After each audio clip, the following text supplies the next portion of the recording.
The patrol ship moved slowly through the darkness of space. Its name was the Crimson Mandate, and it belonged to the Dominion fleet. The Dominion controlled hundreds of star systems. They were powerful. They were feared. And they did not like surprises. Lieutenant Commander Vorath stood on the bridge, his yellow eyes watching the scanner screens. He was tall, almost 7 feet, with green scales covering his body and sharp teeth that showed when he spoke. He had served the Dominion for 30 years. He had seen many things. But today, something strange appeared on his sensors. A small cargo ship was drifting near the Helix Nebula trade route. It was not moving fast. It was not trying to run. It just floated there like a leaf on still water. "Scan the vessel," Vorath ordered. His crew worked quickly. Numbers and data filled the screens. The ship was old. Its engine was weak. Its weapons were none. But there was one life form aboard. "Species identification complete," the ship's computer announced in a flat voice. "Human. Origin planet, Earth. Sol system. Classification, primitive. Threat level, negligible." Vorath made a low sound in his throat. Humans. He had heard of them. A young species from a small blue planet far away. They had only recently learned to travel between stars. They were considered weak, unimportant, like children playing in a universe meant for adults. "Bring the ship in," Vorath said. "I want to see this human." The Crimson Mandate used its tractor beam to pull the cargo ship into its landing bay. Soldiers gathered with weapons ready. They wore black armor and carried stun rifles. They expected trouble. They always expected trouble. The cargo ship's door opened with a hiss of old machinery.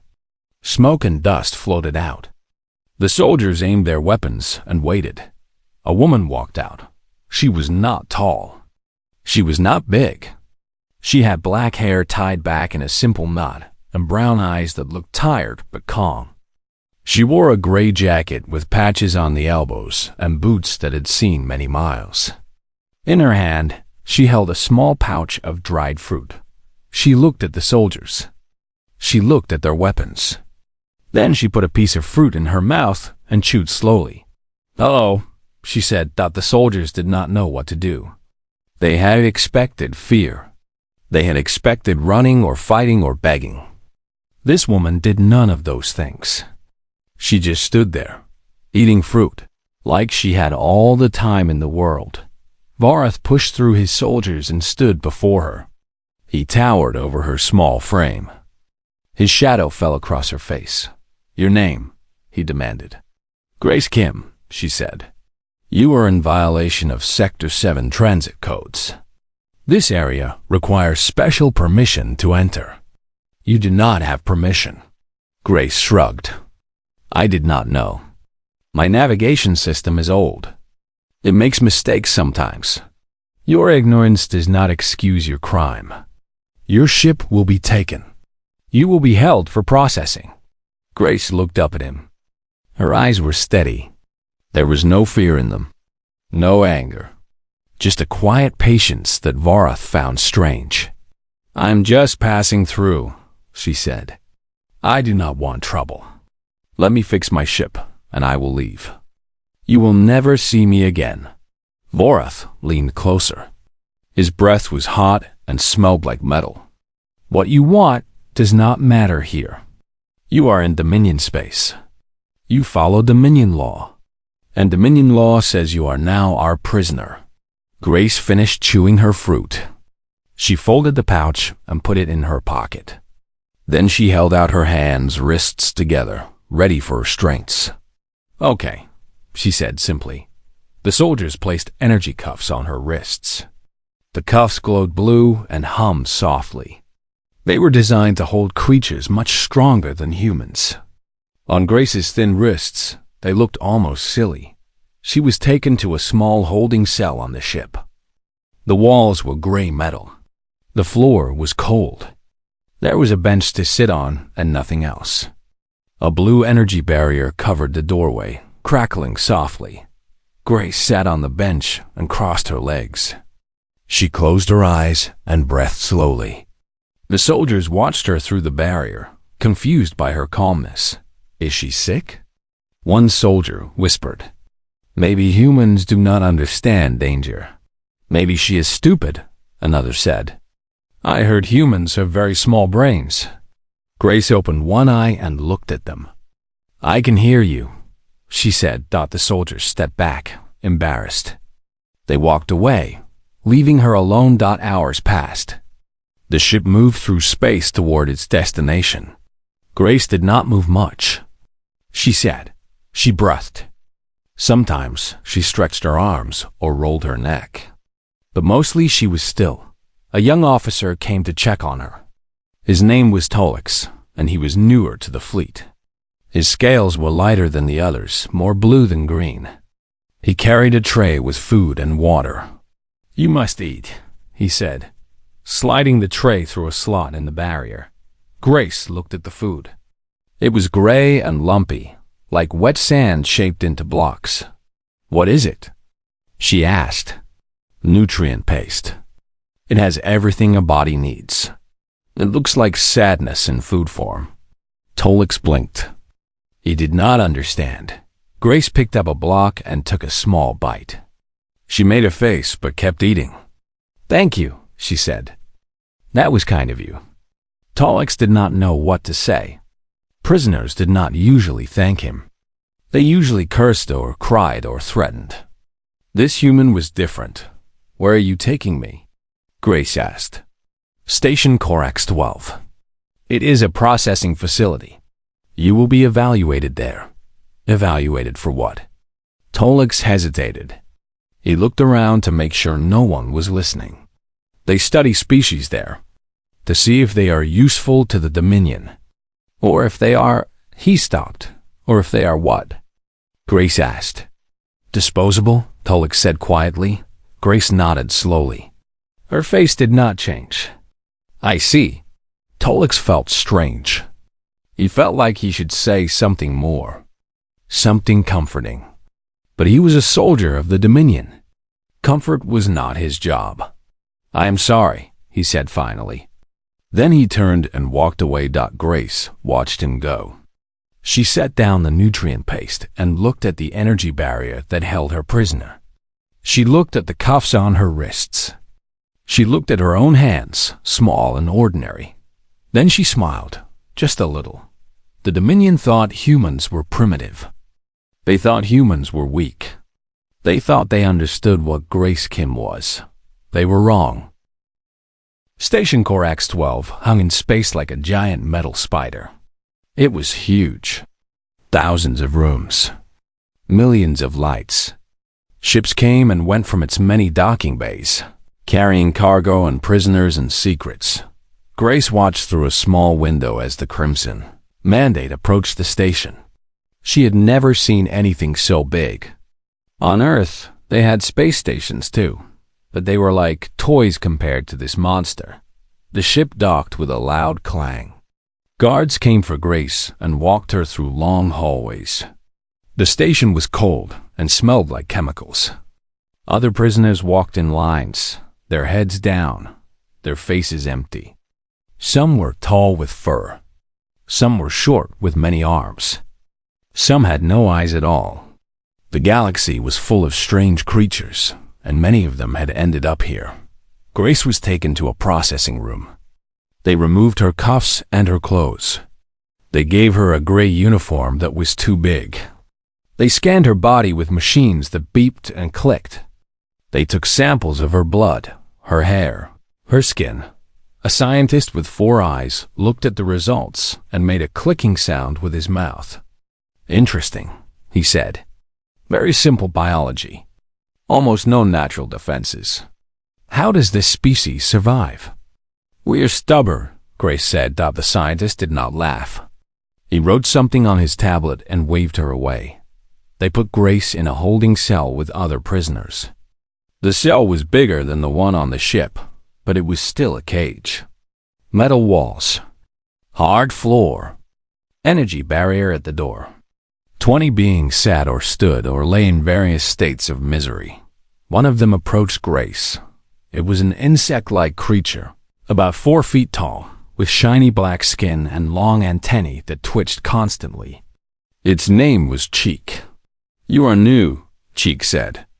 Its voice was high and clicking. "You are the human they brought in." "Word travels fast," Grace said. "In this place, information is the only thing we have. We share what we know. It helps us feel less alone." Cheek's antennae drooped. "You should know what happens here. The guard on the ship told me. They evaluate prisoners, decide if they are useful. It is more than that." Cheek moved closer, speaking in a whisper. "They do tests, experiments. They want to know what each species can do, how much pain they can take, how much energy they can absorb. Most prisoners do not survive the tests." Grace felt a cold feeling in her stomach. "Why? What is the point?" "The Dominion wants to control everything. To control, they must understand. They study us like we study insects on your world. We are nothing to them. Just data." Grace looked around the cell. She saw beings with scars, beings with missing limbs, beings who stared at nothing, their minds broken by whatever they had experienced. "Has anyone ever escaped?" she asked. Cheek made a sound that might have been a sad laugh. "No. The station has thousands of guards. Energy barriers everywhere. Automated weapons. Even if you got out of this cell, where would you go? There is only space outside." Grace did not respond. She found a corner and sat down. She needed to think. 3 days passed. Each day, guards came and took some prisoners away. Some came back. Some did not. Those who returned did not speak about what happened. They just sat and stared with hollow eyes. On the 4th day, they came for Grace. 2 guards grabbed her arms and pulled her from the cell. They walked her through more hallways, deeper into the station, to a part that was cleaner and brighter. The walls here were white. The lights were harsh. It felt like a hospital, but wrong somehow. Like a hospital designed by people who did not care if patients lived or died. They brought her to a large chamber. The floor was smooth metal. The ceiling was high. One wall was made entirely of dark glass. Behind the glass, Grace could see shapes moving. Scientists, observers, people who wanted to watch. In the center of the room stood a machine. It was tall and thin, like a metal tree with no leaves. At its top was a device that looked like an eye, glowing with soft blue light. "Subject 4471, a voice said through speakers in the ceiling. "Species, human, origin, Earth. This is your baseline assessment. Do not resist. Resistance will result in increased intensity." Grace stood alone in the middle of the room. Her heart was beating fast, but she kept her breathing steady. She had known this moment would come. She had prepared for it as much as she could. The machine hummed. The eye at the top glowed brighter. And then a beam of blue energy shot toward her. It happened in a heartbeat.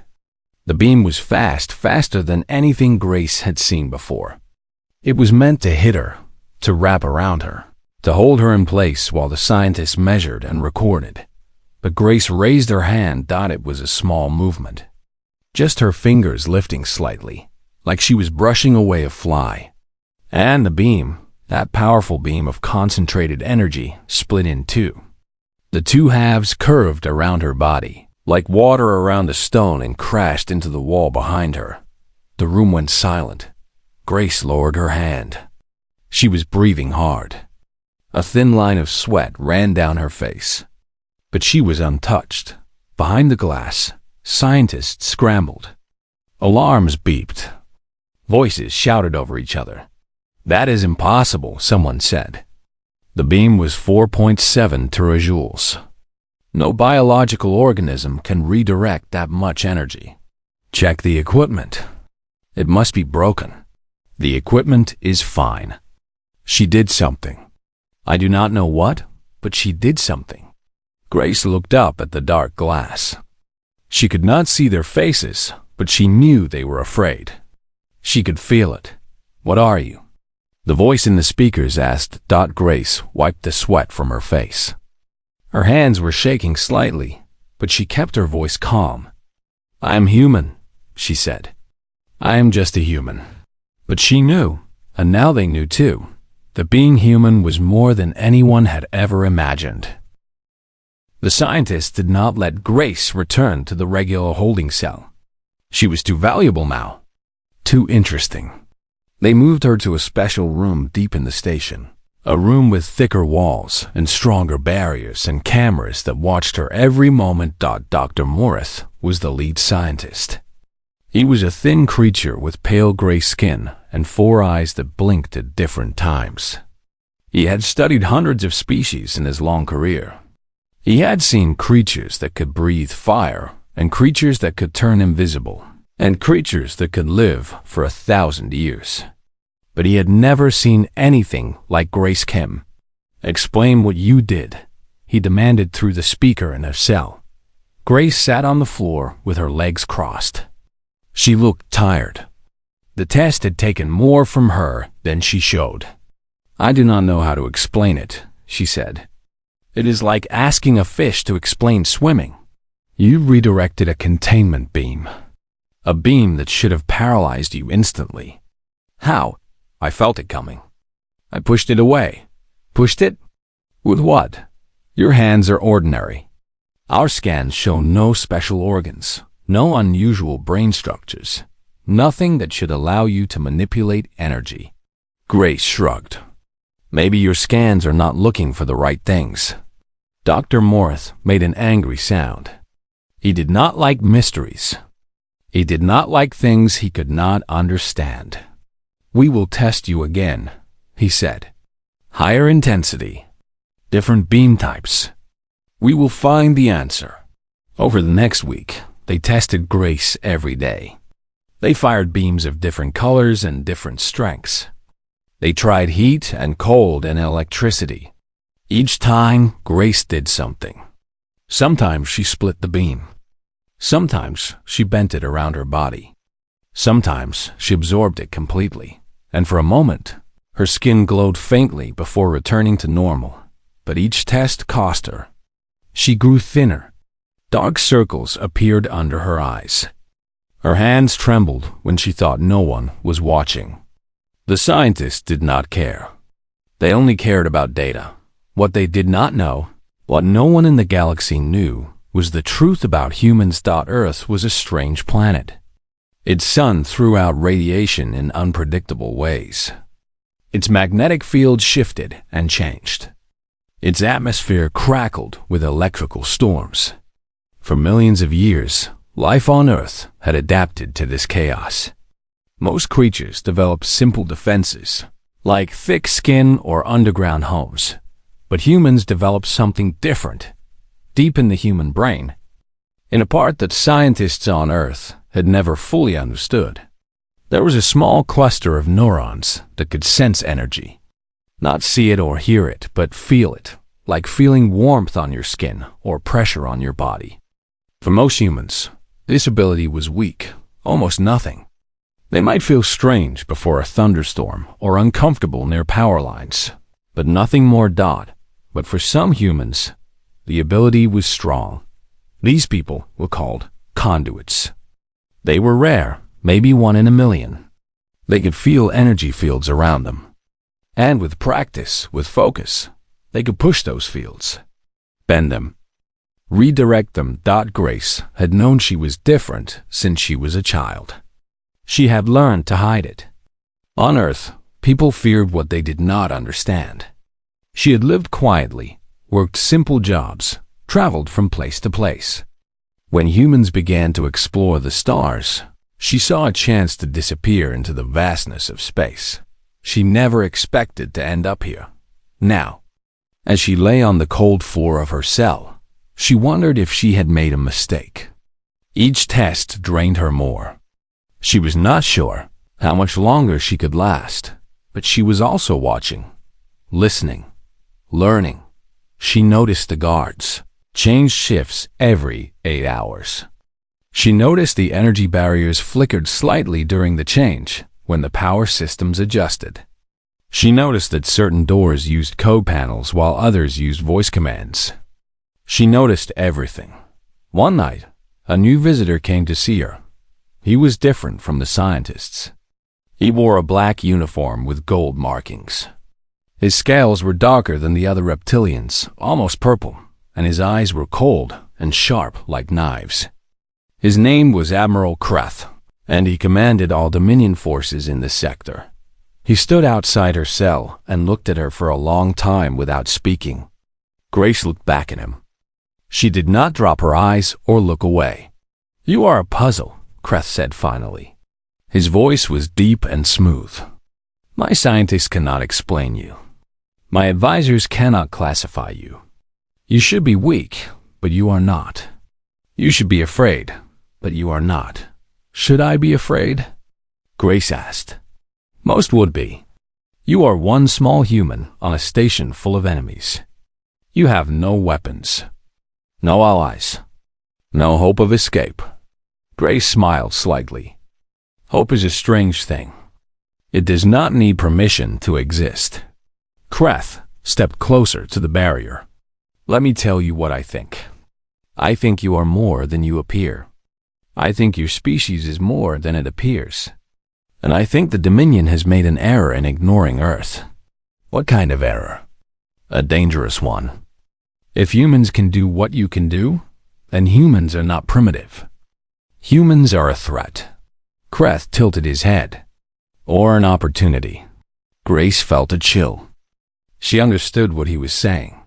The Dominion did not just conquer with weapons. They conquered with control.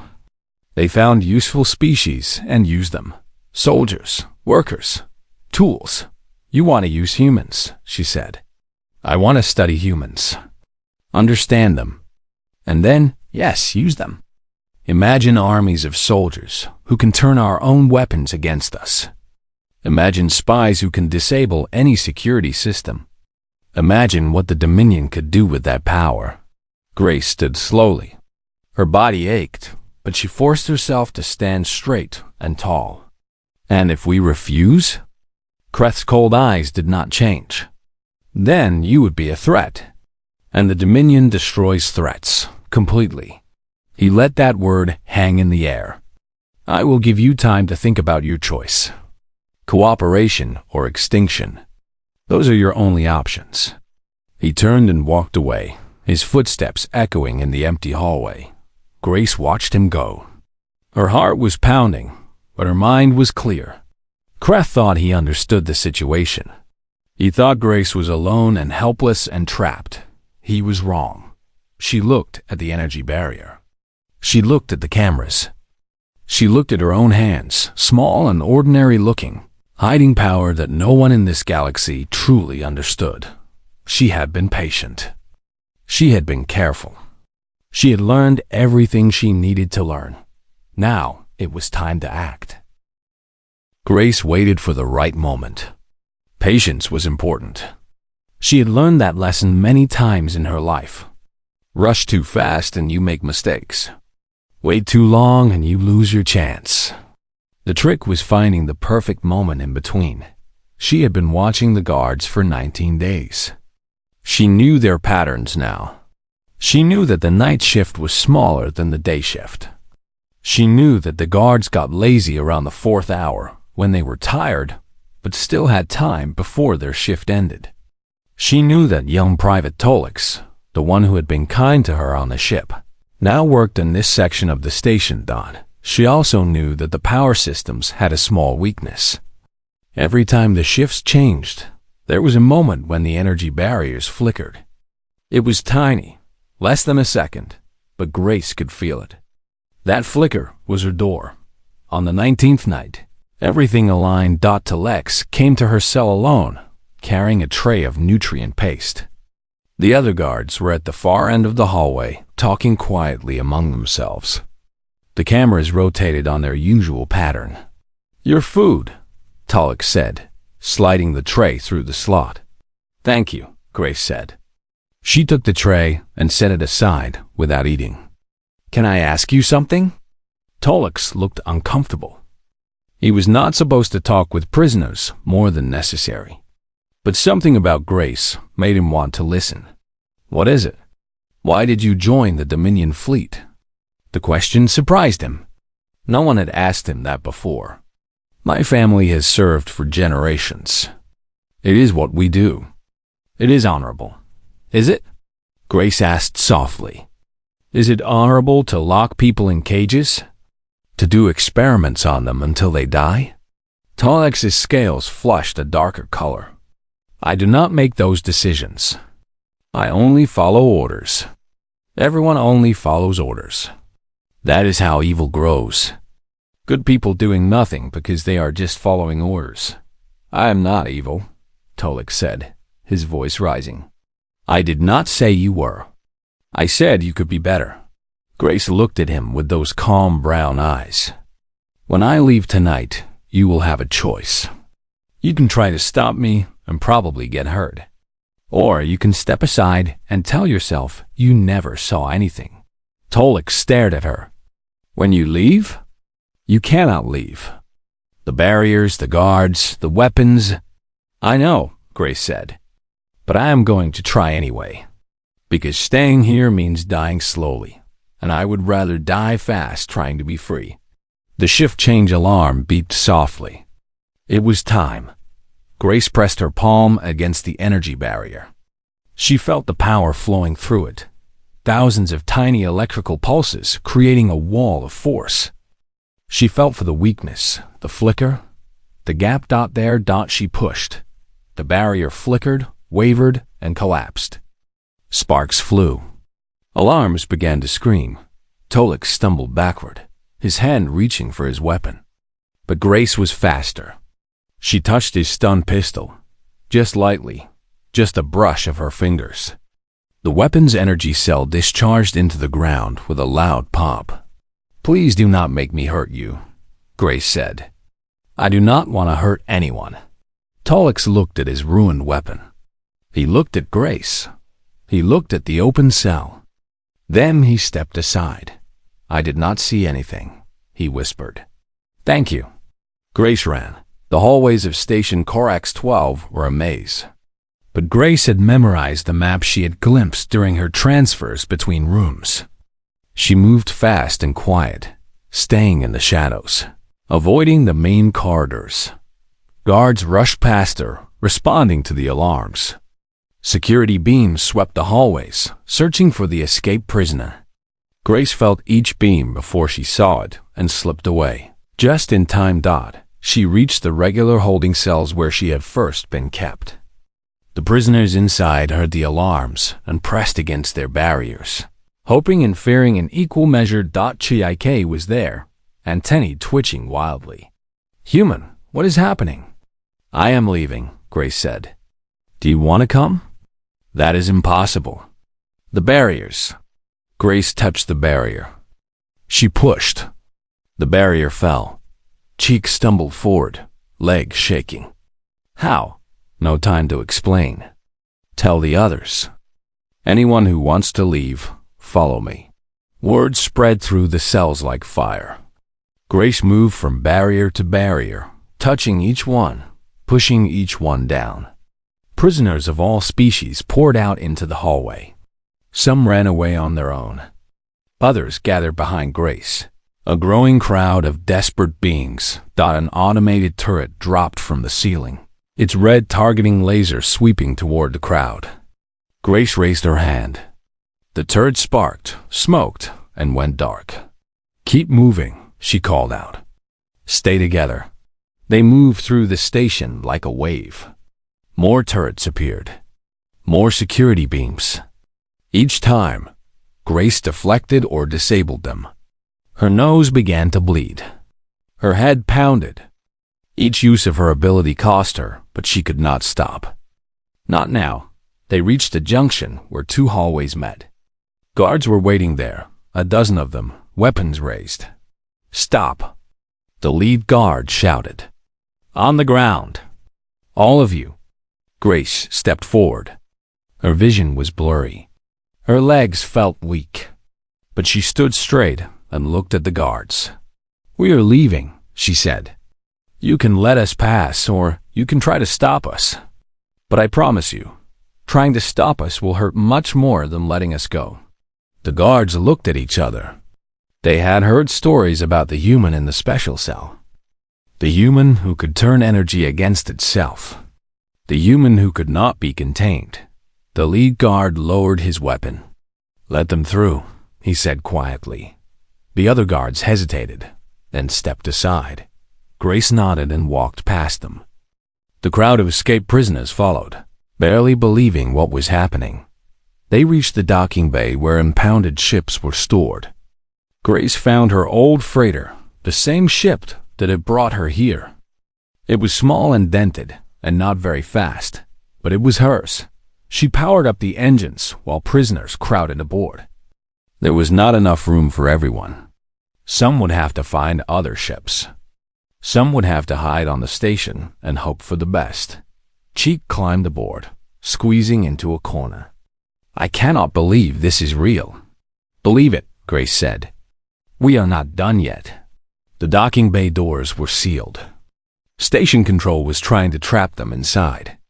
Grace could feel the energy running through those massive doors, the power holding them closed. She closed her eyes. She reached out with her mind, feeling for the connections, the pathways, the flows of power. Then she pushed.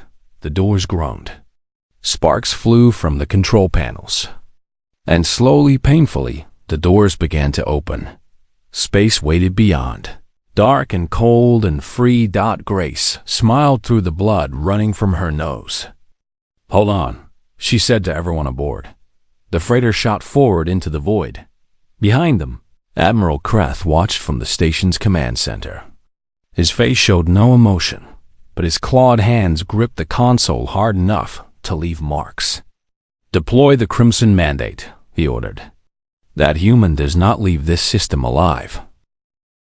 The freighter flew through space with 37 escaped prisoners packed inside. Some sat on the floor. Some stood pressed against the walls. Some held on to whatever they could find as the old ship shook and rattled. Grace sat in the pilot's seat, her hands on the controls. Her face was pale.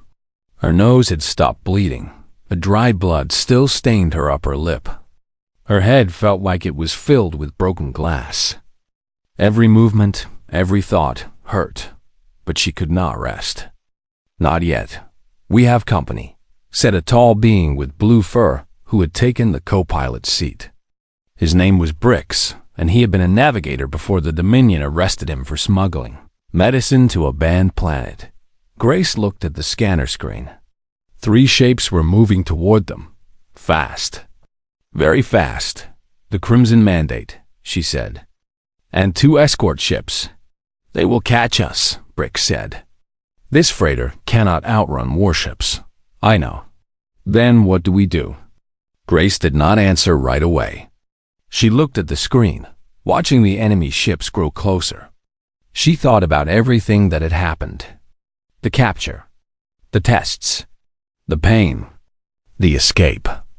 All of it had led to this moment. She thought about Earth, about the green hills and blue oceans and cities, full of people who had no idea what was happening out here in the stars.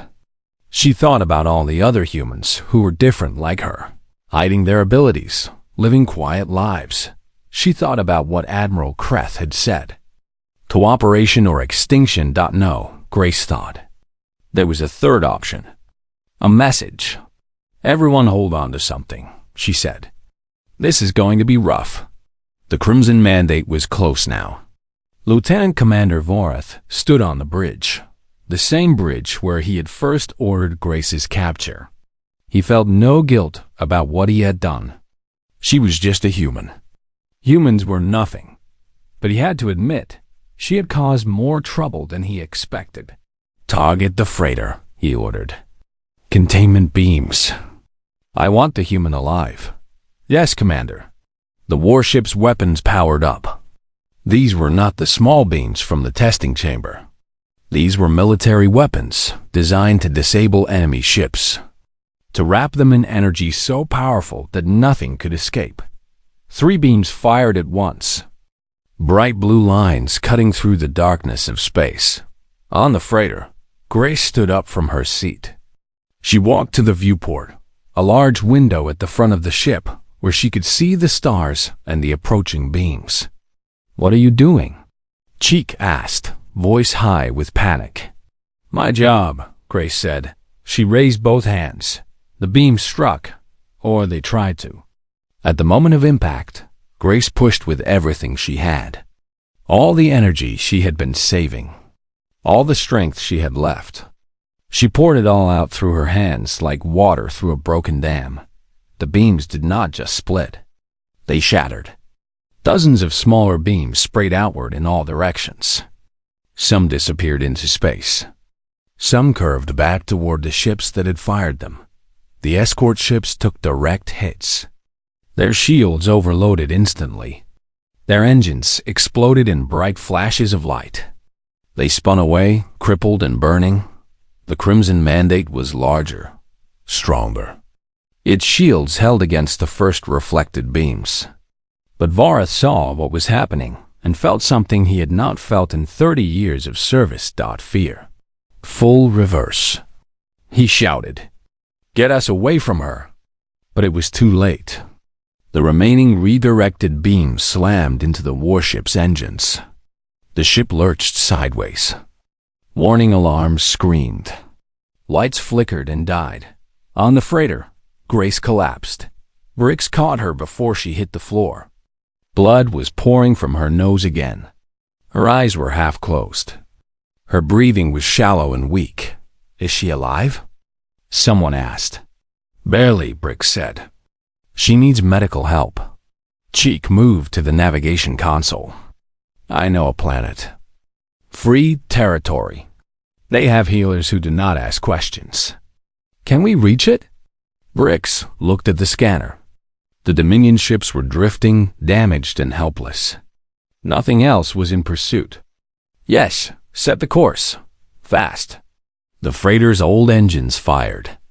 The ship turned toward freedom and jumped to faster-than-light speed, disappearing in a flash of light. On the crippled Crimson Mandate, Vareth pulled himself up from the floor. His bridge was destroyed. Half his crew was injured. The ship that he had commanded for 15 years was barely holding together. He looked out the viewport at the empty space where the freighter had been. What was that? A young officer asked, voice shaking. What did she do? Vareth did not answer.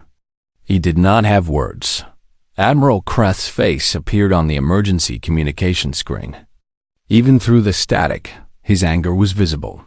Report, Kreth demanded. The human escaped. She destroyed our escort ships and crippled the Mandate.